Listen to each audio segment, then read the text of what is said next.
Does the self dissolve into nothingness, or does it pass through unseen portals beyond human comprehension?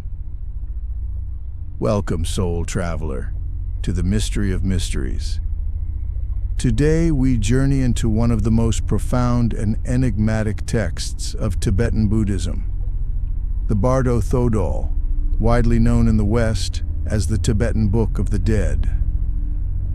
This is no ordinary book.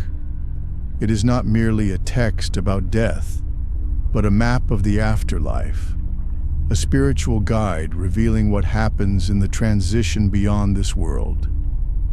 Together, we will cross this threshold, uncover its messages, and perhaps come closer to understanding the great mystery of existence.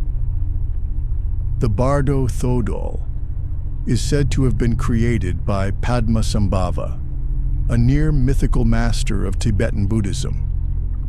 Born in India, Padmasambhava is credited with bringing Buddhism to Tibet in the 8th century.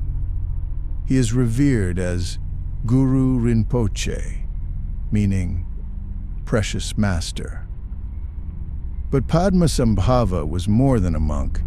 He was a spiritual master, a mystic, and a yogi who had mastered esoteric teachings and mystical techniques. His name is surrounded by legends of supernatural abilities, deep wisdom, and extraordinary insight into the nature of life, death, and the mind. The Bardo Thodol was born from this master's desire to guide both the living and the dead, offering a pathway to liberation, even after the final breath.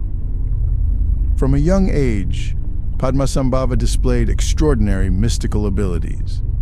He was recognized as a Mahasiddha, a title given to beings who have attained the highest levels of spiritual realization. Some accounts even describe him developing spiritual powers, or siddhis, considered miraculous by those around him. His reputation spread far beyond his birthplace, and in the 8th century, King Trisong Detsen of Tibet invited him to Tibet to help expand and strengthen Buddhism. At that time, Tibet was a land of intense shamanic and animist traditions, deeply rooted in the indigenous Bon religion.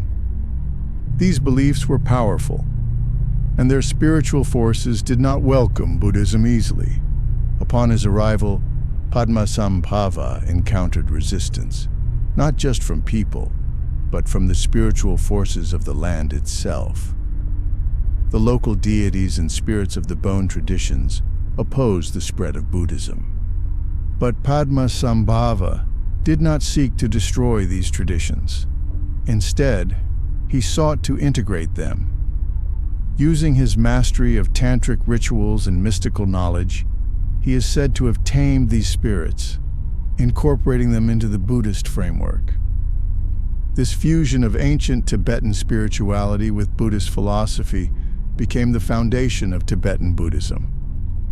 Through this, he was able to establish the first Buddhist monastery in Tibet, Samye Monastery, and begin transmitting his profound teachings on the mind, reality, and the endless cycle of existence known as samsara. In Tibetan Buddhism, death is not the end. It is a transition, a bardo, a liminal state between life, death, and rebirth.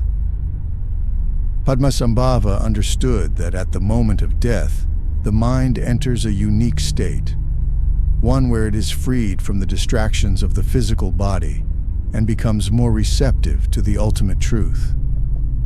But he also knew that most people, when they die, become lost in illusions, fears, and attachments that prevent them from reaching liberation. His mission was to create a guide, one that could be read aloud by the living to help the soul navigate the afterlife. This would ensure that, even in death, the mind had a chance to recognize its true nature and break free from the cycle of rebirth. The Bardo Thodol is built on compassion, It is a final attempt to help the soul, even when everything seems to be dissolving into uncertainty.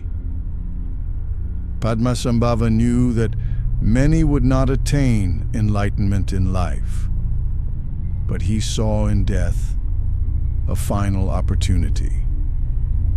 That is why he provided instructions for practitioners to recognize the clear light, the pure manifestation of the mind, at the moment of their passing. According to the Bardo Thodol, the soul journeys through three main states, or bardos, each with its own unique challenges and opportunities for liberation.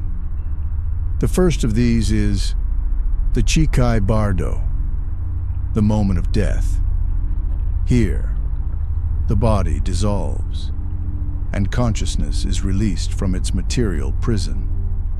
At this point, the soul encounters the primordial clear light, a radiant, infinite luminosity described as the ultimate nature of reality.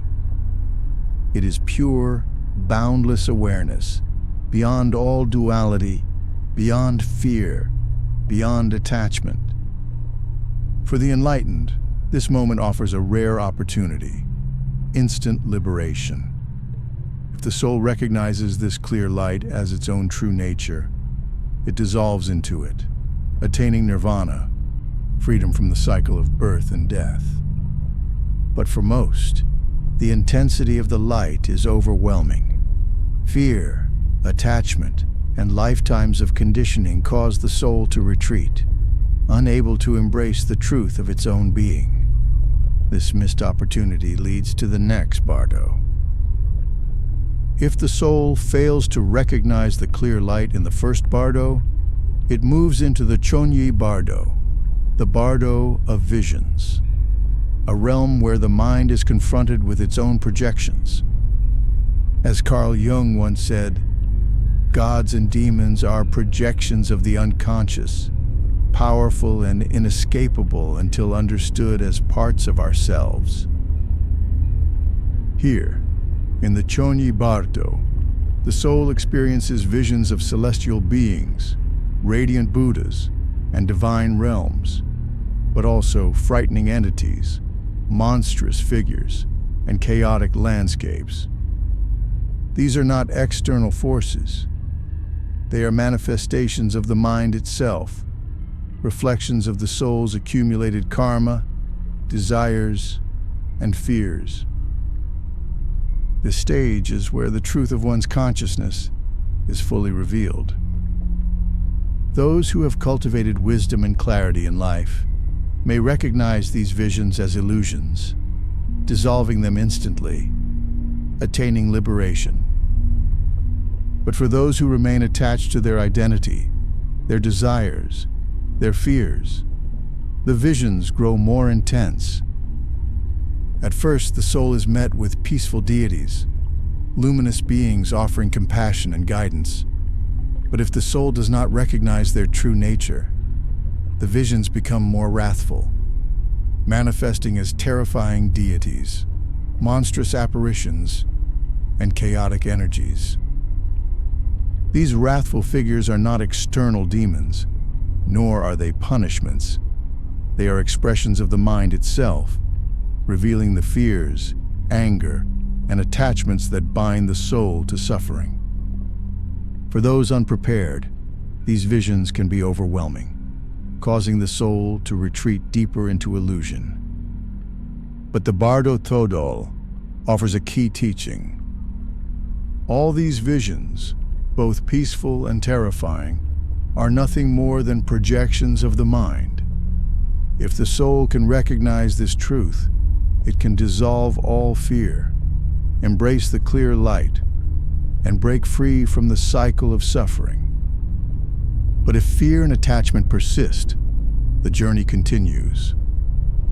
The soul is drawn toward the final stage of the afterlife journey, the Sidpa Bardo, the bardo of rebirth. By the time the soul enters the Sidpa Bardo, the pull of karma has intensified. Here, the soul experiences a growing desire for form, for identity, for existence. This is where the journey of the afterlife reaches its most crucial moment, the choice of rebirth. In this bardo, the soul is no longer just observing visions. It is being pulled toward its next life. Karmic imprints, formed by thoughts, actions, and emotions from past lives, act as magnetic forces that guide the soul toward a new body, a new destiny. The soul may see visions of couples in union, symbolic of conception, representing the moment when it will enter a new life. According to the Bardo Thodol, this process is not a conscious choice, but a deeply instinctual one. The soul is drawn toward circumstances that mirror its inner state, whether of love and wisdom or fear and attachment.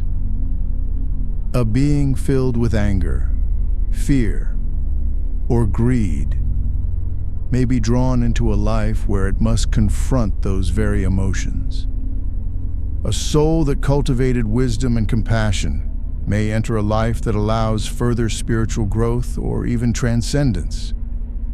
For most, the force of karma leads to another cycle of birth, life, suffering, and death, a continuation of samsara, the endless cycle of existence. But for a rare few, those who maintain absolute clarity, detachment, and recognition of the illusion, there is one final path: liberation. Even in this final moment, if the soul can recognize that all experiences, even birth itself, are projections of the mind, it can break free. It can escape the pull of rebirth and merge with the clear light, attaining complete enlightenment. The Bardo Thodol is not just a book about death. It is a mirror for the mind. It teaches that death is not an end, but a passage, a reflection of how we have lived, what we have believed, and what we still hold on to. It offers a profound lesson. The preparation for death begins in life.